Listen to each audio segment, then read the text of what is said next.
gabi.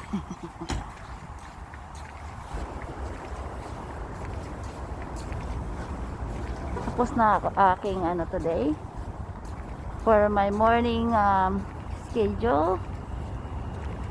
So it is 1 o'clock na ng hapon.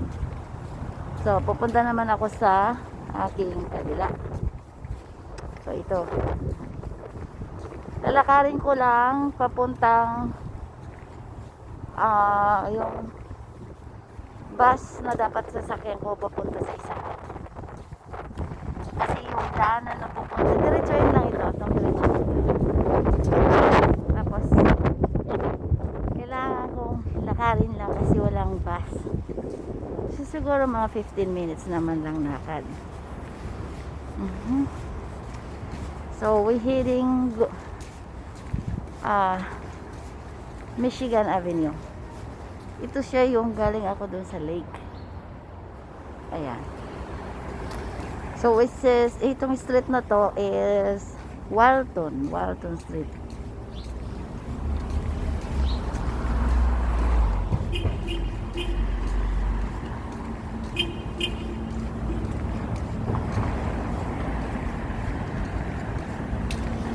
Hirap lang maglakad dito kasi maraming mga construction area gawin doon banda.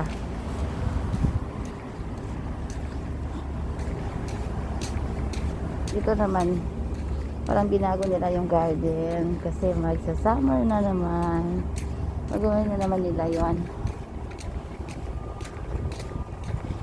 Saka ang lamig today, super lamig. Nanigas yung kamay ko kanina dahil which is how many days or past few weeks na talagang okay ang weather namin dito. Hindi pa magsuot ng ng short o sexy. Kailangan mo parang may sweater, pero at least better than today. Today talaga as in nanlamig yung kamay ko kanina habang ako naghintay ng bus. Yup.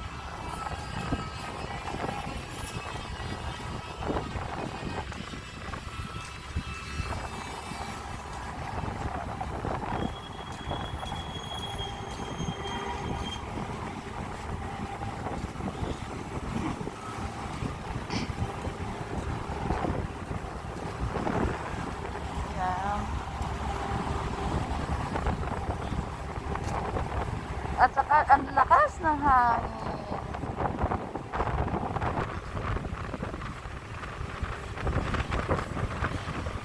Yeah, super lakas ng hangin.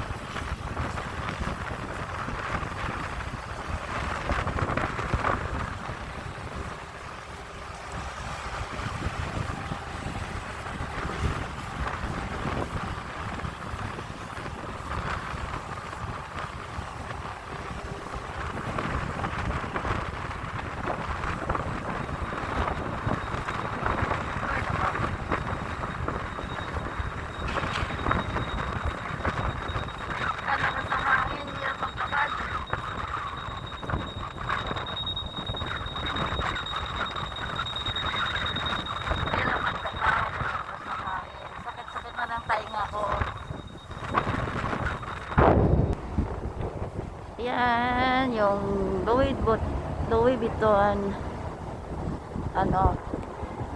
bibili ng Louis Vuitton at saka yung kabila ay Gucci.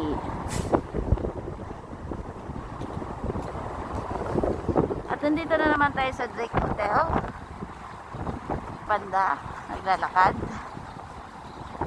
Ayan, aray, ano pa. Ayan ang sinasabi ko, tatawid tayo papunta doon. Wait, may other bus. Dapat na sakyan kong bus ngayon. Alam mo yun, kahit ang lamig, ang dami pa rin kotse. I mean, yung mga tao at nagpa-park, tas naglalakad. Ang lamig kaya. Ayan approaching. Minsan yung iba nagbabas. So, ang dami pa rin kotse this time. Kasi,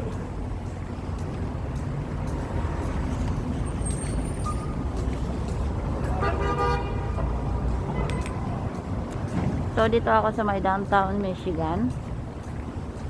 Dito ako sa may bandang malapit sa mga Gucci shopping center at saka Louis Vuitton, kung saan yung Macy's sa kabilang street lang,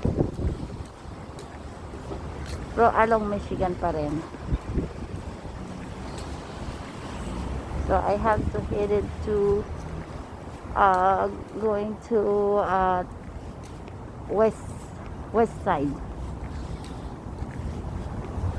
Doon yung aking ikakatch na bus. At saka dito yung Bloomingdale, mga dear. Nandyan lahat yun din, mga damit. Tsaka yung pangkusina, bags, gano'n. Dito ako palagi dati. Kasama ko yung pangalawang boss ko. Mahilig siya talaga dito.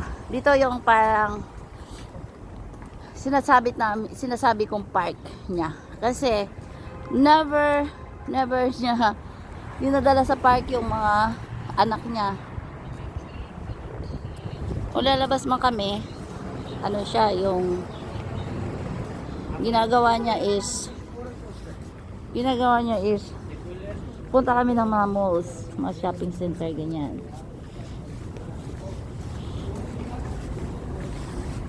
One day, tingnan mo dito, papasok lang dito sa tindahan na to, nagpila yung mga tao.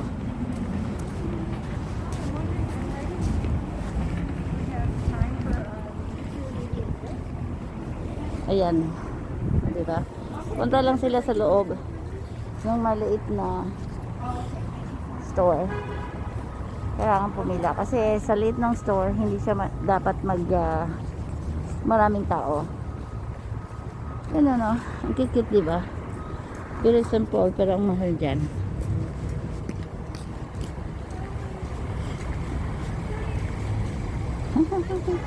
Patuwa naman to. It says cupcake ATM. Kasi bibili ka ng cupcake doon, ilalabas yung cupcake doon sa ATM machine. O diba? Social. Ayan.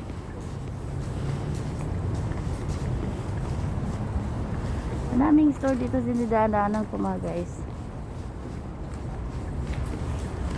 Ang problema lang dito is sadyain mo lang talaga pumunta dito. Kaya yun, makapasya ka lang dito kung masipag ka na maglakad-lakad, tingin. Pero hindi ako ganun eh. Punta kami yung all the way downtown, doon kung saan yung Millennium Park, ganyan. Saan yung mga film museum, ganyan.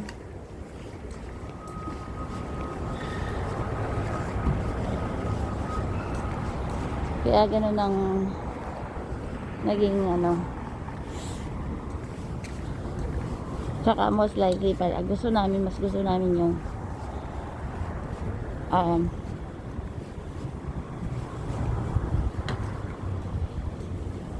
mag-fishing. Yes.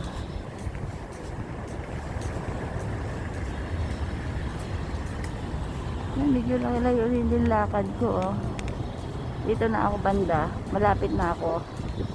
1 block away from here. Saan yung aking bus na isasakyan.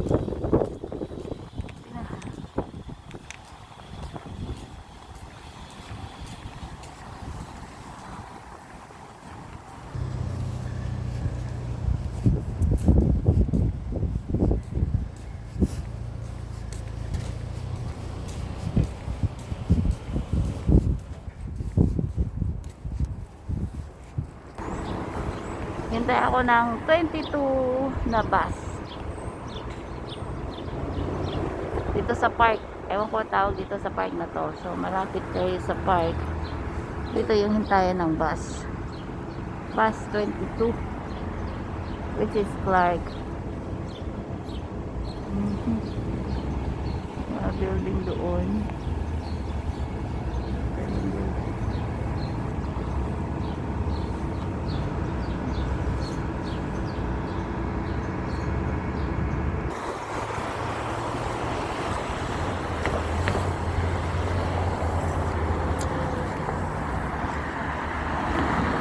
So, kakababa ko lang ng bus. Malapit na ako sa isang ano ko. Another schedule for the day. Anyway. Yan po, nandito ka tayo na sa ano, north side area.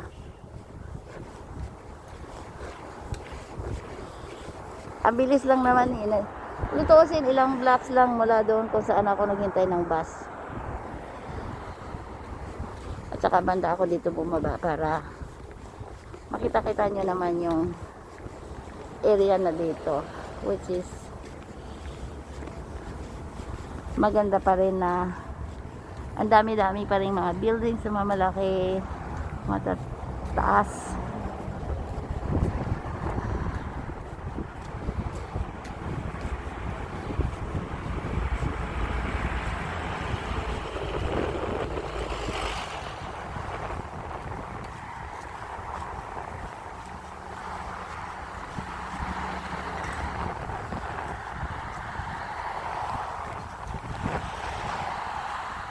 Sa hirap lang ditong banda pag ano, ang layo sa train station,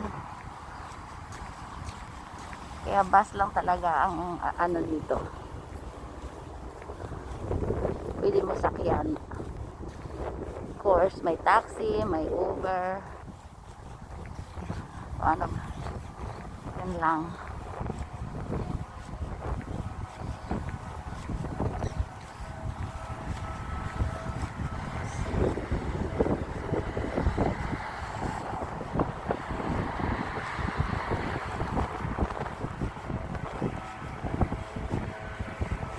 Dapat pala, actually dapat pala diyan ako bumaba. Ito kasi masyadong kabisado dito pag from the halfway ng city ng Chicago. Hindi ko kaya masyadong kabisado, kaya para for sure na hindi ako lalagpas, buti na lang yung ano, malayo-layo pala ng konti, bumaba na ako. But anyway, ayan po. Ayan mga dear.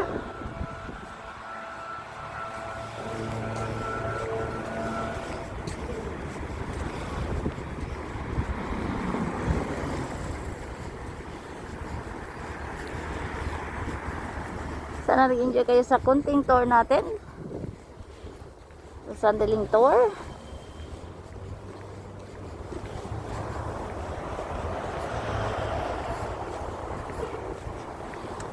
So, yung ano yon, doon ng Chicago History Museum. Pag-uwi ko mamaya, dyan ako sasakay. Which is, palagi ko naman nakukuha ng live dyan, diba? Yung kung saan ako nandito.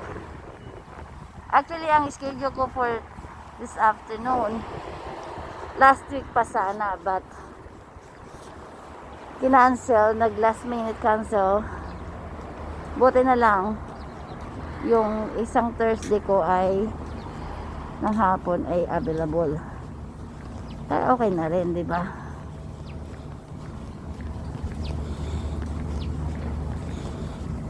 Doon ako sumasakay ng bus. Ayan. So ayan, nandito na tayo. Dito lang ang building na to.